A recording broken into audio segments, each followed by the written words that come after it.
মহাকাশের নিঃশব্দতা নিয়ে দীর্ঘদিনের বিশ্বাসের চমকপ্রদ পরিবর্তনের কথা জানিয়েছে মার্কিন মহাকাশ গবেষণা সংস্থা নাসা।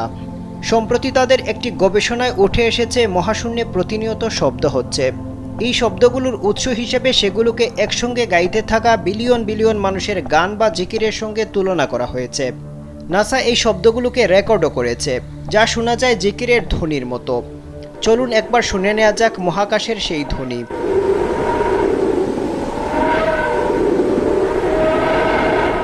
অথচ প্রায় 1400 বছর আগে মহানবী হজরত মুহাম্মদ সাল্লাল্লাহু আলাইহি ওয়াসাল্লাম এই শব্দের বর্ণনা দিয়েছিলেন, যা এখন নাসার গবেষণায় প্রমাণিত হচ্ছে। রাসূল সাল্লাল্লাহু আলাইহি ওয়াসাল্লাম যখন মিরাজ থেকে ফিরে আসেন, তখন তাকে সাহাবীরা প্রশ্ন করেছিলেন, হে আল্লাহর রাসূল, আপনি মহাকাশে কি দেখে এসেছেন? জবাবে রাসূল সাল্লাল্লাহু আলাইহি ওয়াসাল্লাম বলেন, আমি যা দেখেছি তা তোমরা দেখো না, এবং আমি যা শুনেছি তা তোমরা শোনো না। মহাকাশে প্রচণ্ড কাঁপুনির শব্দ হচ্ছে। তার কারণ হলো মহাকাশে 4 আঙ্গুল পরিমাণও জায়গা খালি নেই। সবখানেই ফেরেশতারা সিজদায় আছেন এবং আল্লাহর জিকির করছেন।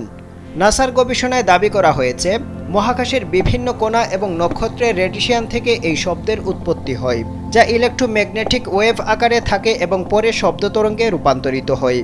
যদিও নাসা এই শব্দগুলোর উৎস হিসেবে নক্ষত্রের চুম্বকক্ষেত্র বা মহাবিশ্বের প্রাচীন বিস্ফোরণকে প্রমাণ হিসেবে উল্লেখ করেছে, তবে এই শব্দের সাথে মহানবী সাল্লাল্লাহু আলাইহি ওয়াসাল্লামের বর্ণনা মিলে যাচ্ছে।